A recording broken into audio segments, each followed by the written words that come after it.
Bon, on va démarrer. Je ne vais pas me représenter, vous étiez tous à la session d'avant. Ok. Je vous remercie d'être là pour cette session sur l'accessibilité numérique. Alors, vous voyez, le nombre de personnes dans la salle représente l'intérêt pour ce sujet, donc je vous remercie d'être là. C'est un sujet dont on ne parle pas beaucoup et en général qui n'intéresse pas grand monde. Pourquoi l'accessibilité numérique fait partie de ce qu'on appelle le numérique responsable ?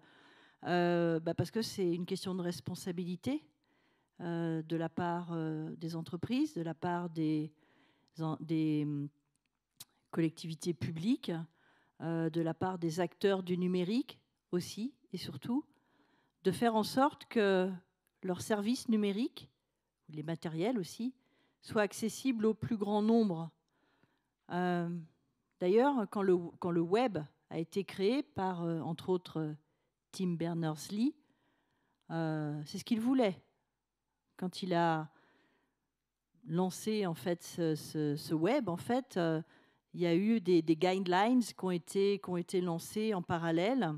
Ça s'appelait le WCAG, je crois, et qui disait ça en fait en substance. Hein, le web doit être accessible à tous, quel que soit l'endroit de la planète, quelles que soient les facultés de la personne, etc. Et c'est lui, finalement, qui a lancé cette notion d'accessibilité. Avant, il y a quelques années, on ne parlait pas de numérique responsable, on parlait surtout de Green IT. Pourquoi on a changé le terme aujourd'hui ? Parce que, c'est une petite parenthèse, mais c'est important quand même, parce que les mots sont importants.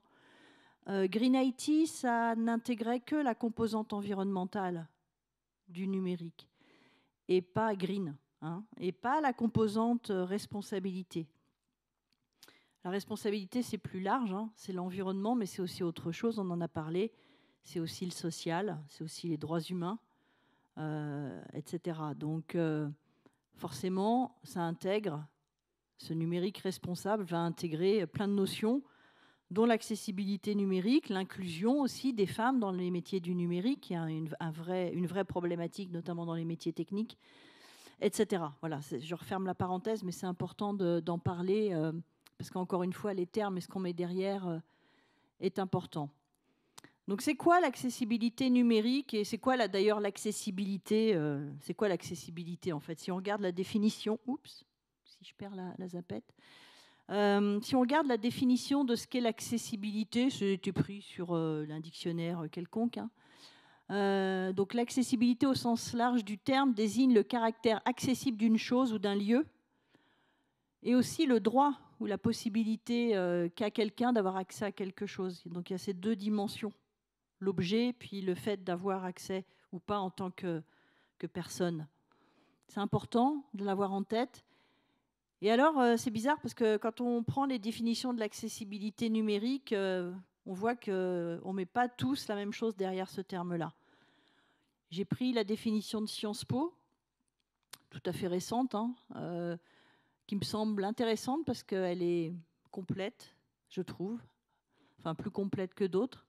L'accessibilité numérique consiste à permettre à tous, notamment les personnes souffrant de handicap, mais pas seulement, hein, ça veut dire ça, notamment, mais pas seulement, et ça c'est important, d'utiliser des ordinateurs et leurs logiciels, de consulter ou créer des ressources numériques sur tout type de support, ordinateur, téléphone, portable, tablette.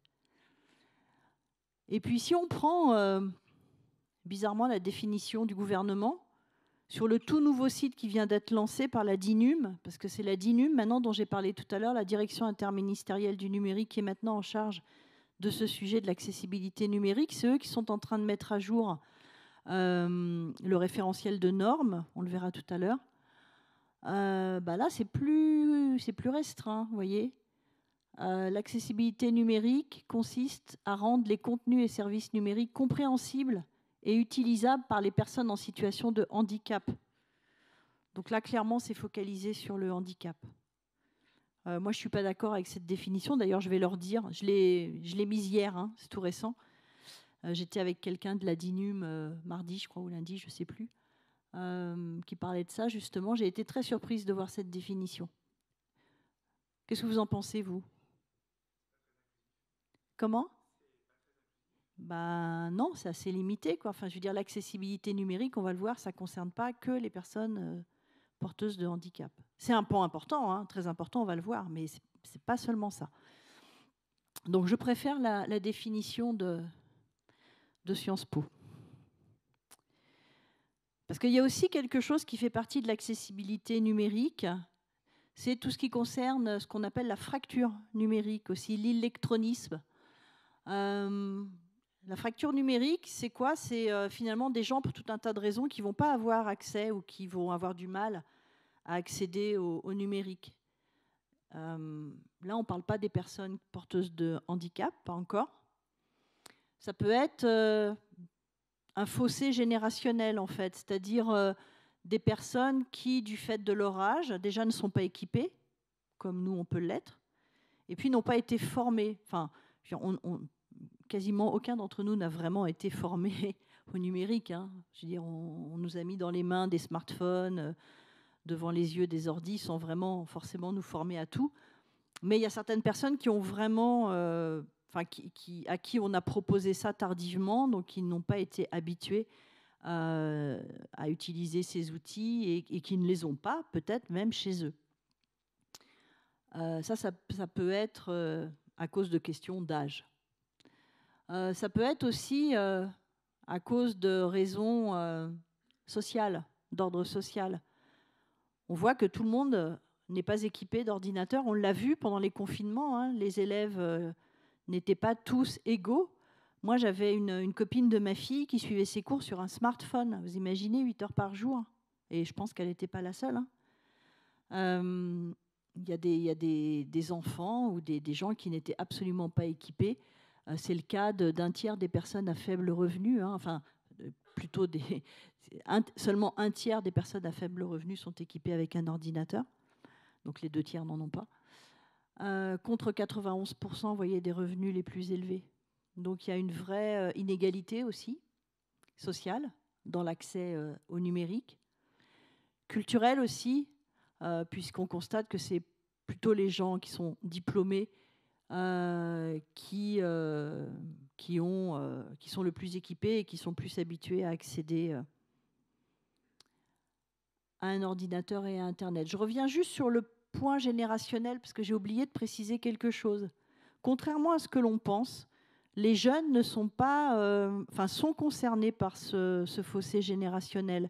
Parce que autant ils sont très à l'aise sur les réseaux sociaux, sur les jeux vidéo, autant ils ne le sont pas du tout sur, par exemple, l'administration en ligne. Pas du tout.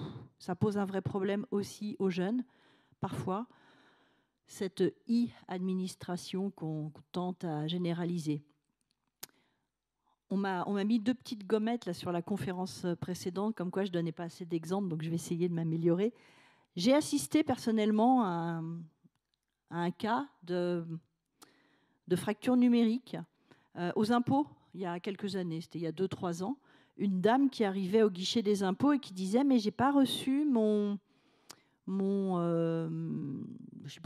avis d'imposition », je cherchais le nom. « J'ai pas reçu mon avis d'imposition ». Et la personne au guichet lui disait « non, mais on les envoie plus par courrier, parce que maintenant, vous les recevez par mail et c'est sur votre espace Internet ». Et je voyais la dame qui... c'était une dame qui n'était pas d'origine française, d'origine portugaise, je crois, enfin peu importe. Et je voyais la dame qui n'était pas spécialement très âgée d'ailleurs, hein, ouvrir des grands yeux ronds. Elle disait mais je sais pas, moi, mais j'ai pas d'ordinateur, mais je sais pas, je peux pas, je sais pas comment la récupérer. Donc la personne au guichet a été sympa, lui a imprimé, mais enfin je veux dire des cas comme ça, il y en a tous les jours. Hein. Donc aujourd'hui, le fait de vouloir mettre toute l'administration française en version numérique, sans avoir à côté, enfin en ôtant à côté l'aspect humain, pose un problème, hein, un vrai problème. Et la DINUM en est consciente, hein, puisqu'on en a parlé justement lundi ou mardi, comme je vous le disais. Et puis il y a la notion géographique aussi, on l'a vu que parfois dans des zones qui n'étaient pas forcément couvertes par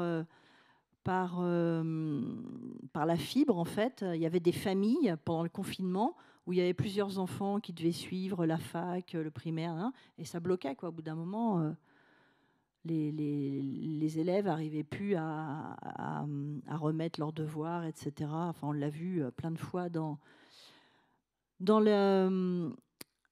comment dire, aux informations, etc. Donc ça pose aussi, on le voit, il y a des zones blanches hein, en France. Je veux dire, c'est pas une légende, il y en a encore beaucoup. Donc ça aussi, ça pose un problème. Donc en fait, il y a deux types deux niveaux de fracture. Hein. Vous avez vu, il y a l'accès. Est-ce qu'on a accès, d'accord, soit parce qu'on est équipé, soit parce qu'on est dans une zone couverte par les réseaux. Et puis il y a la notion d'usage. Est-ce qu'on sait utiliser? Ça peut se cumuler. Hein. On peut être dans une zone blanche et en plus pas savoir utiliser et pas avoir d'ordi. Donc là, hein, on est mal barré, si on peut dire. Donc ça, c'est important à avoir en tête parce que selon une enquête INSEE, ça représenterait 17% de la population. 17, c'est beaucoup. D'accord? Mais nous, enfin je pense vous comme moi, on fait partie plutôt des personnes qui utilisons beaucoup Internet par notre métier, voilà. Et parfois on n'est pas complètement conscient de ça. Donc pour moi, c'était important de le rappeler au départ de cette présentation, au début de cette présentation.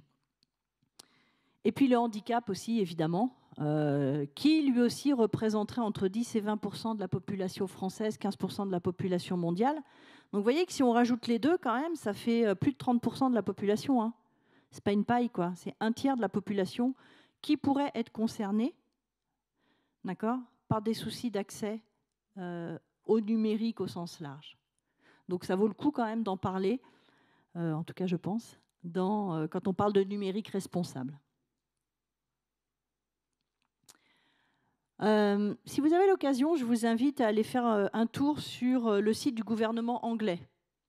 Il est extrêmement bien fait sur ce sujet, mais vraiment, vraiment bien fait. Vous allez voir que pas mal de slides que je vais vous présenter sont issus de ce site. C'est un site accessible, évidemment, aussi, mais il décrit bien, en fait, pourquoi cette question d'accessibilité numérique, elle nous concerne tous. Elle peut tous nous concerner à un moment donné. Parce que, comme vous le voyez, un handicap, ça peut être permanent, ça peut être passager, ou ça peut être lié à une situation particulière.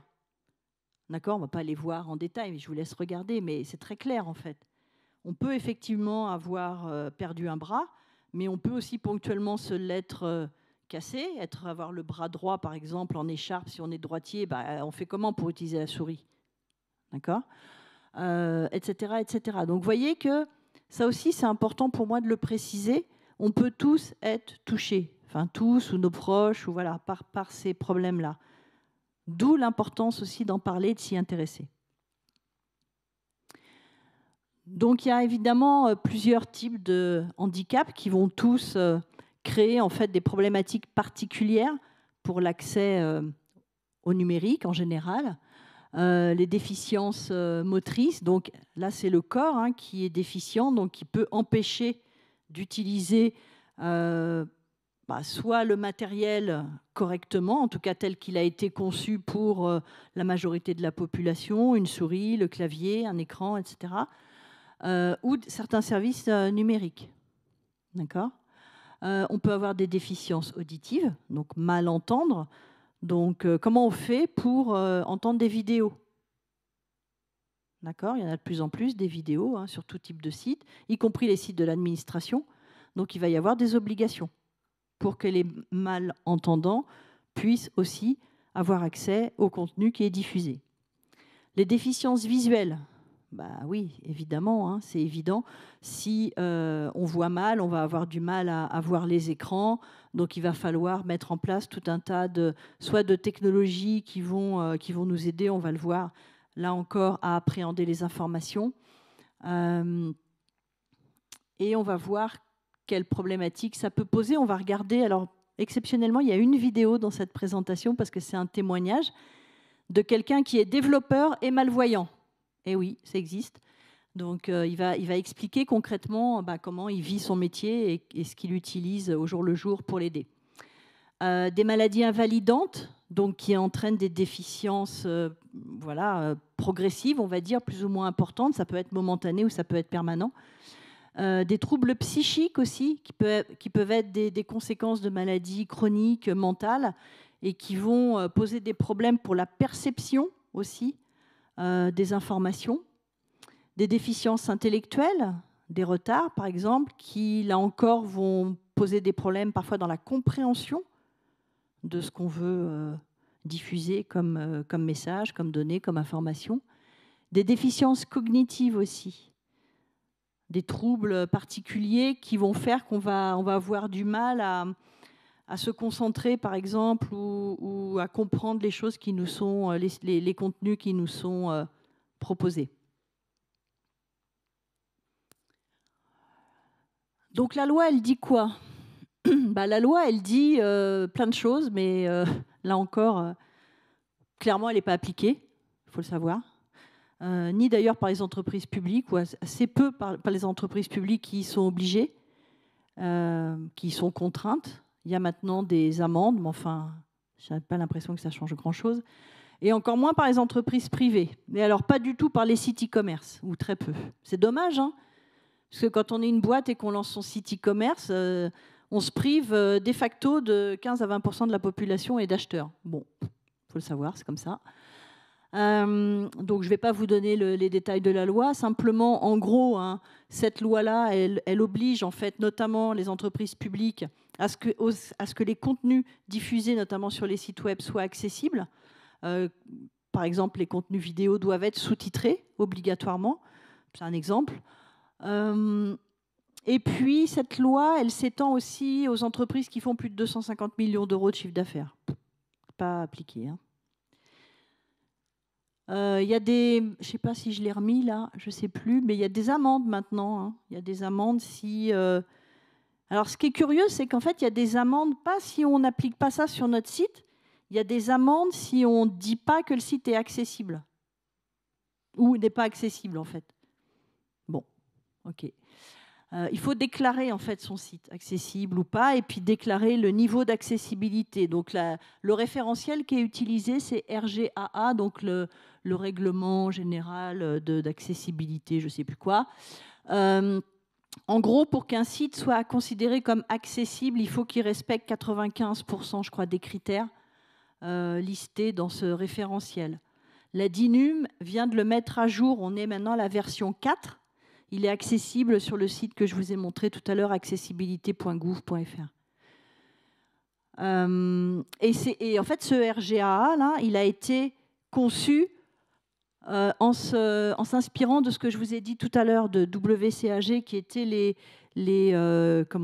guidelines qui avaient été mis en place lors de la création du web.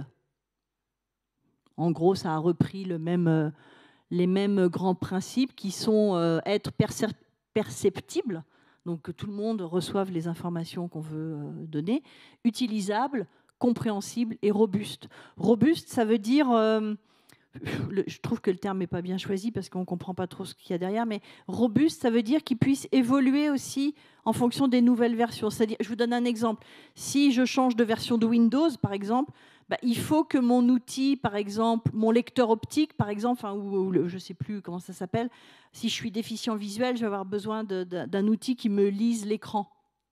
Donc, c'est un matériel avec un logiciel dessus. Si, par exemple, je mets à jour la version de Windows, il faudra aussi que mon outil puisse être facilement mis à jour. Il faut que ça suive les évolutions, en fait, facilement, et les mises à jour. Donc, vous voyez que c'est pas mal hein, sur la photo, mais le problème, c'est que... Oui, je l'ai mis là, les amendes. Le problème, c'est que c'est pas appliqué. Hein, il faut bien dire ce qui est. Pas du tout. Alors, on peut dire aussi, d'ailleurs, si on est une entreprise, on peut dire aussi, et du coup, on n'a pas l'amende si on dit ça. Ah ouais, mais moi, j'ai que 0,001% de mes clients qui sont porteurs de handicap. Alors, déjà, on sait ça comment, j'en sais rien, mais enfin bon... Donc franchement, ça ne vaut pas le coup que je refonde mon site web. Ça me coûte trop cher par rapport à ce que ça peut me faire gagner. Si on dit ça, on peut éviter les amendes. Donc c'est assez facile de contourner en fait. Donc là, j'ai mis un exemple de déclaration d'accessibilité du site de la BNF. Hein. Donc vous voyez, pas grand-chose, hein. Mais au moins, Ils disent que leur site est accessible.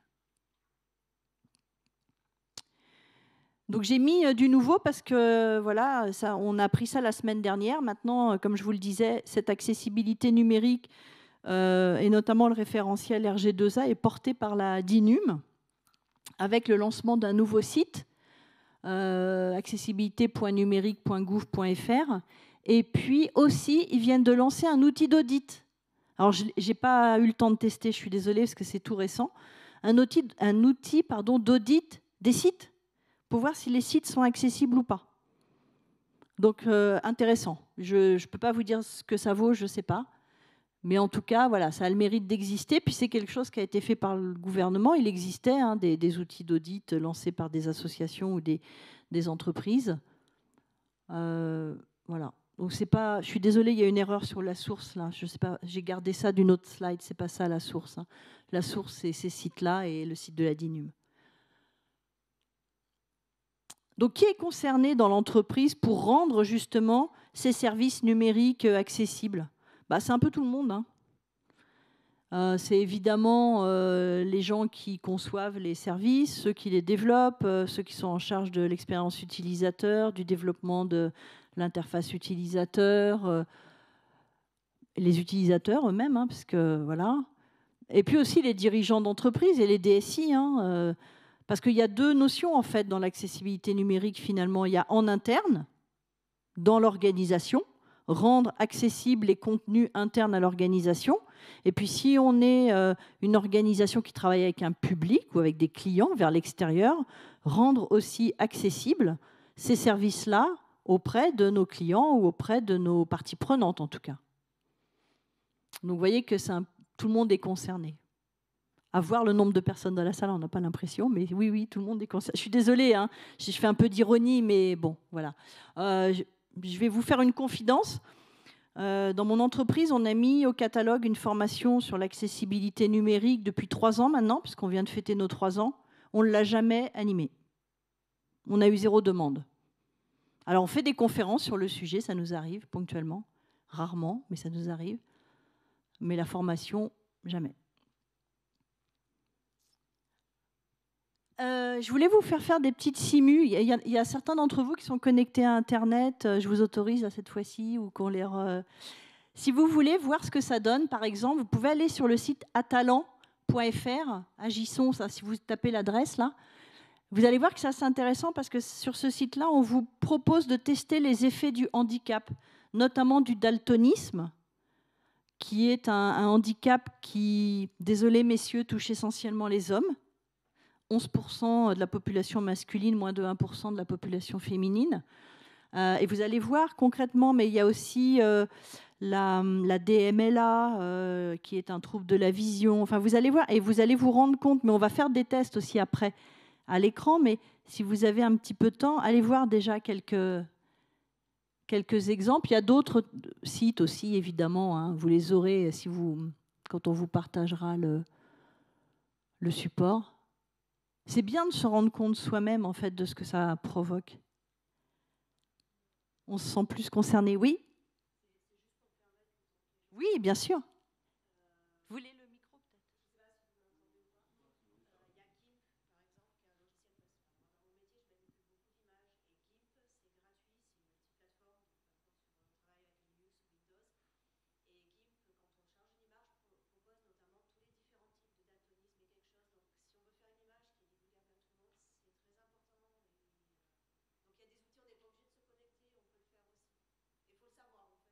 Exactement, il faut savoir.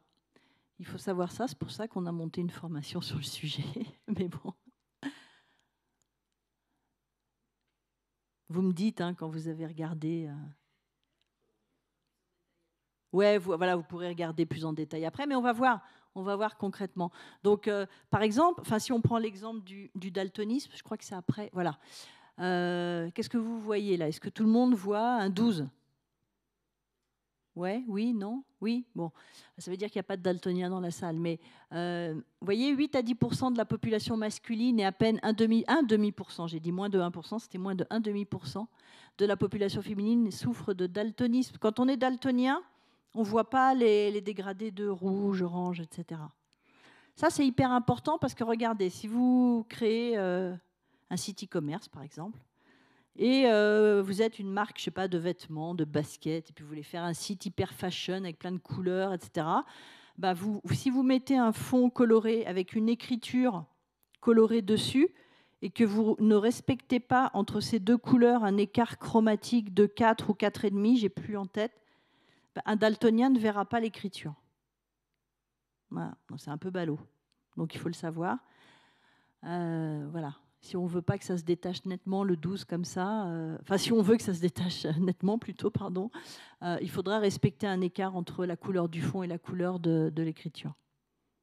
Vous voyez que ça peut se compliquer. Hein, là, c'est pareil, un daltonien, il ne voit rien là. Alors en plus, il y a des nuances apparemment dans le daltonisme. Hein. Bon, vous avez compris le principe. Hein. Alors, ce qui est marrant, c'est qu'on peut même voir autre chose. Il y en a qui ne voient pas, mais il y en a qui voient autre chose. D'accord ? En fonction du niveau d'handicap. Voilà. Bon, c'est bon, on va... Voilà. D'autres types de handicap aussi. Si vous essayez de lire ça à haute voix, je vous défie de le faire et de comprendre ce que vous lisez. Parce que le lire à haute voix, ce n'est pas trop un problème, mais comprendre ce que vous lisez, ou ce que vous entendez quand vous le lisez, ça peut être voilà, plus problématique. Ben voilà, ça c'est ce que voit ou c'est ce que comprend une personne dyslexique quand elle lit un texte qui n'est pas adapté. D'accord ? Donc concrètement, on fait quoi? Alors ça, vous voyez, c'est issu, on l'a traduit, du fameux site anglais dont je vous parlais, du gouvernement anglais. Pour chaque type de handicap, alors on va passer assez vite parce que je préfère qu'on laisse de la place à l'interaction, on ne va pas voir tout en détail, mais vous l'aurez sur le support. Ils ont, par type de handicap, dit clairement ce qu'il fallait faire et ne pas faire. Je trouve ça génial, j'adorerais avoir ça sur le site de la DINUM, mais peut-être qu'ils vont s'en inspirer. Vous voyez, par exemple, pour des personnes qui sont touchées par l'autisme, par exemple, voilà, ce qu'il faut faire, utiliser des couleurs simples. Ce qu'il ne faut pas faire, utiliser des couleurs vives et contrastées. D'accord ? Pareil pour l'écriture. Utiliser des textes simples, des puces assez simples, pas énormément de texte. D'accord ? Pas des textes très longs qui ne sont pas bien organisés, bien scindés. Pareil pour les boutons. Faire des choses simples à comprendre. Et construire des pages qui soient claires, homogènes. Bon, voilà, etc., etc. Vous voyez que vous avez aussi pour la dyslexie, on ne va pas passer tout ça en détail, vous regarderez tranquillement.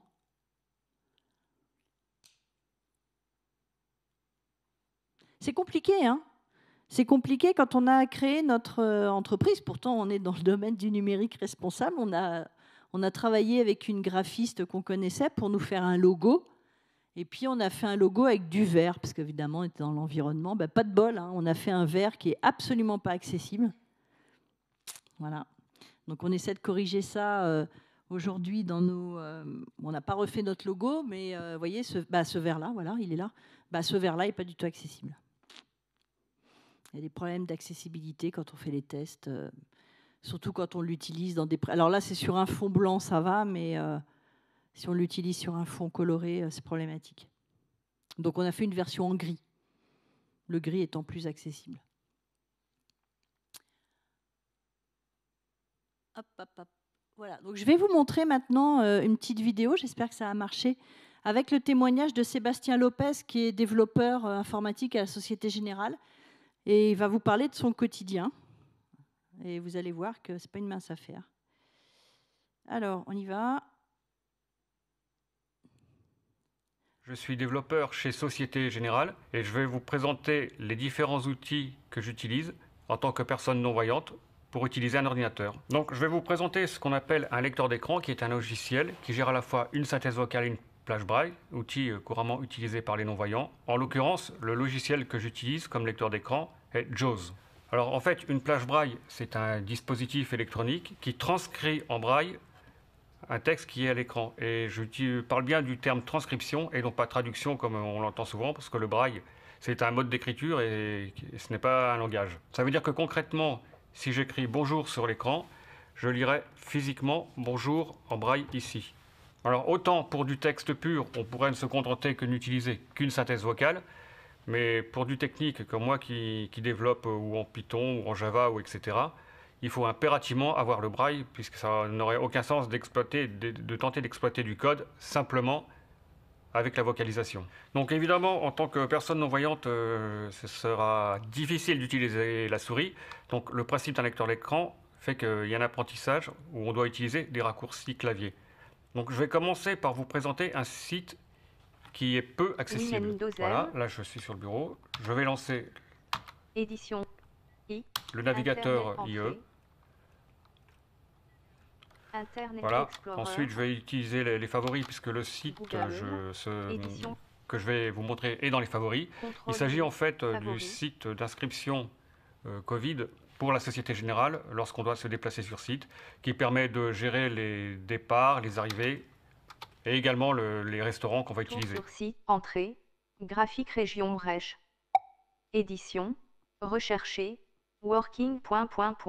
Alors, un premier problème, déjà, en termes d'accessibilité, c'est qu'il n'y a pas le moyen d'utiliser ce qu'on appelle les titres de niveau, les niveaux 1, niveau 2, via le raccourci dédié de JAWS.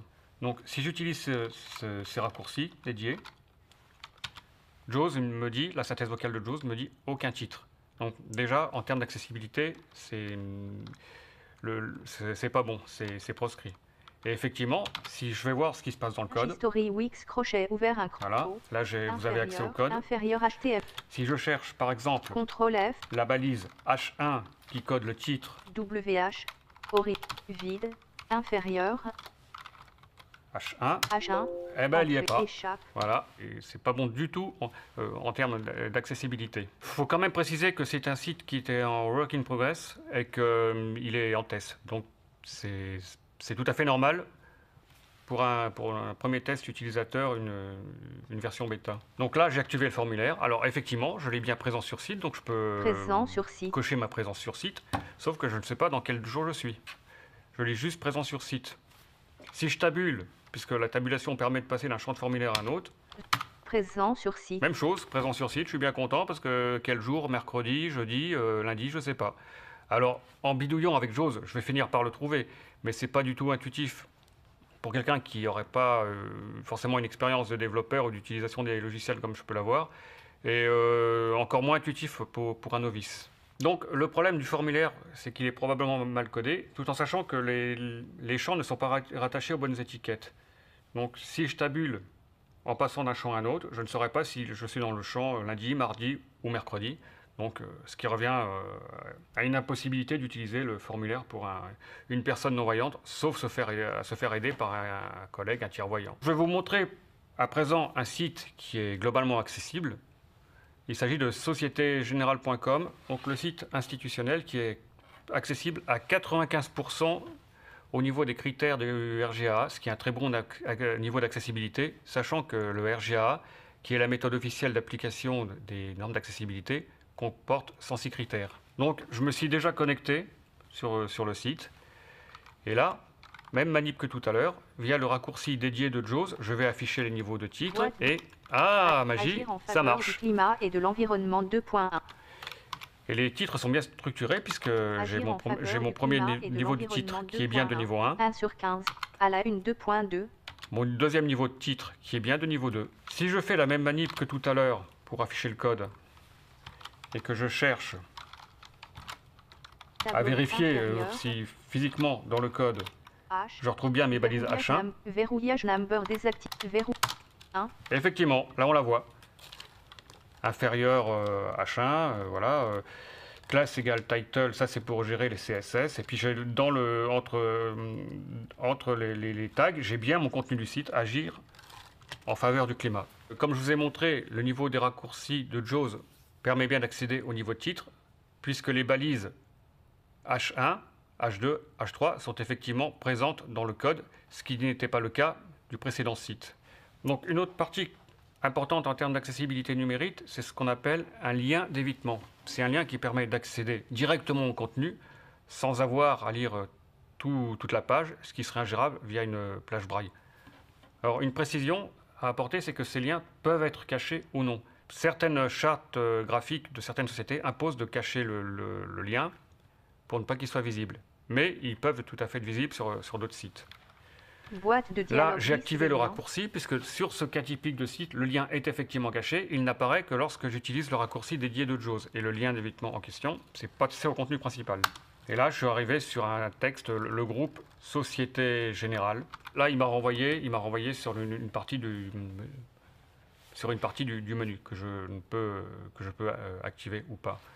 Et là, typiquement, je pourrais accéder à un contenu de communiqué de presse dont le titre est « Agissons pour les jeunes sans attendre ». La plupart des sites, souvent, ne sont pas accessibles au sens des normes internationales, en particulier ce qui concerne les sites e-commerce. C'est très difficile de corriger un site qui n'est pas accessible dès l'instant où ça n'a pas été fait dès la conception à partir du maquettage. On pourra toujours corriger certains éléments, mais la plupart du temps, ce sera très difficile, voire impossible, sauf à attendre une refonte du site. On a bien vu la différence pour lui entre naviguer sur un site accessible ou un site... Voilà. Donc j'imagine que ça vous a parlé s'il y a des développeurs dans la salle. Vous voyez que c'est compliqué et qu'il faut, même en ayant des outils en fait adaptés pour faire en sorte d'aider à ce que tout soit plus accessible, si le site ou si le service n'est pas adapté à ça, on n'y arrive pas. Donc voilà, ça c'est la définition de ce qu'on a vu tout à l'heure. Pour qu'un site soit accessible, il faut qu'il réponde à ces différentes exigences. Donc il y a des choses à vérifier. Je surveille l'heure, on y arrive bientôt, donc on va faire vite. Voilà, des choses à vérifier, on en a parlé un petit peu, le titre des pages, les alternatives aux images, etc., le contraste des couleurs. Et puis, ça aussi, c'est un peu en annexe de ma présentation, vous l'aurez, on ne va pas voir ça en détail. C'est essayer de faire en sorte que nos fichiers soient plus accessibles. Donc là, il y a des petites astuces sur un fichier texte .doc, par exemple. Il y a des options qui existent dans Office, par exemple. Dans les publications LinkedIn aussi, vous avez la possibilité d'activer certaines choses pour faire en sorte que ce soit plus accessible. Là, c'est pour faire du rédactionnel, rédiger. Traitement de texte. Et des présentations de type PowerPoint. En fait, ça, c'est issu d'un guide qui a été publié en 2016, le guide de sensibilisation au handicap, qui donne des bonnes pratiques, en fait, pour effectivement créer des outils, enfin des fichiers informatiques, quel que soit le format, qui soit plus accessible. PDF, là aussi. Et voilà. Donc, je voulais laisser... place aux questions rapidement. Donc tout ça, vous l'aurez dans la présentation. Donc vous regarderez en détail. On n'a pas le temps de regarder tout ici. Est-ce qu'il y a des questions? Alors, je vais faire circuler peut-être l'autre micro. On n'est pas très nombreux, mais comme ça, on s'entendra mieux. Jusqu'à la fin, je vais dire qu'on n'est pas très nombreux. Je suis désolée. Merci pour la presse. Je vous en prie. On parle beaucoup des sites internet, mais je trouve qu'on ne parle pas assez des applications. Oui, sur bien les sûr. smartphones et tout. Est-ce qu'il y a des Pareil. choses qui sont en train d'être faites côté d'IRNUM? Non. Pas du tout. Enfin, là, le truc, c'est que RG2A, ça s'applique, c'est censé s'appliquer aussi aux applications, mais c'est vrai qu'on parle surtout des sites internet, mais il n'y a pas d'obligation en termes d'application. En fait, les exigences touchent les outils qu'on va mettre à disposition du public ou de l'extérieur. Mais finalement, il n'y a pas d'obligation en interne, par exemple, de la part d'un acteur informatique ou d'une entreprise qui utilise un type d'application, de le rendre accessible. Même pour impôts.gouv, qui font leur appli maintenant, ils n'ont pas des obligations? Alors si ce sont des fichiers qui sont, enfin, ou des services numériques qui sont destinés à du public, si, il y a des obligations. Et il y a des sources là-dessus? Vous avez des connaissances des sources, des recommandations sur... C'est ça, c'est ce que je vous ai montré. Ouais. Ok. Sur le site, je ne sais plus, accessibilité.numérique.gouv, en fait, vous avez les grandes directions, en fait. Mais effectivement, sur les applications en interne, par exemple dans une entreprise, si l'éditeur n'a pas fait en sorte que son application soit accessible, personne ne peut l'obliger, en fait. Enfin, pour l'instant. Pour l'instant. Peut-être ça va évoluer, mais pour l'instant, c'est comme ça.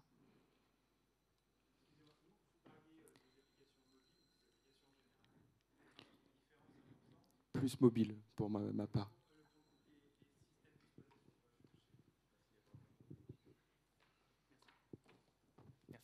Merci pour la présentation. Merci. Pour le coup, les applications mobiles, elles respectent des normes qui sont définies par Google ou par Apple, par exemple, qui portent déjà, alors c'est pas parfait, loin de là, mais qui portent déjà au cœur de leur système le moyen d'être plus accessible, contrairement au web en général. C'est-à-dire que c'est dans l'OS, dans les appareils, où nativement, les options d'accessibilité sont normalement incluses par les développeurs parce que ça fait partie du framework sur lequel ils travaillent. Donc, oui, mais je suis d'accord avec vous, mais il n'y a pas d'obligation. On le voit sur les téléphones, d'ailleurs, vous avez des options d'accessibilité, mais c'est au bon vouloir, en fait, des éditeurs. Mais bon, pour avoir été invité par Google récemment à dîner, parce qu'ils ont voulu faire un peu de lobbying, mais c'était très intéressant, cela dit, sur tout ce qu'ils font en matière de numérique responsable. C'est un point important pour eux. Ils y travaillent, évidemment. De toute façon, ils sont obligés. Hein. Oui, complètement. Material 3 a une grosse partie liée à l'accessibilité, et chez Apple, c'est le cas aussi depuis longtemps. Il y a des options, même je disais dans Office, il y a des options d'accessibilité. Enfin, voilà, il y a quand même ces options-là qui sont intégrées, mais ils n'ont pas d'obligation, pour l'instant. D'autres questions? Ou remarques, ou commentaires, ou je vais prendre le micro. Merci.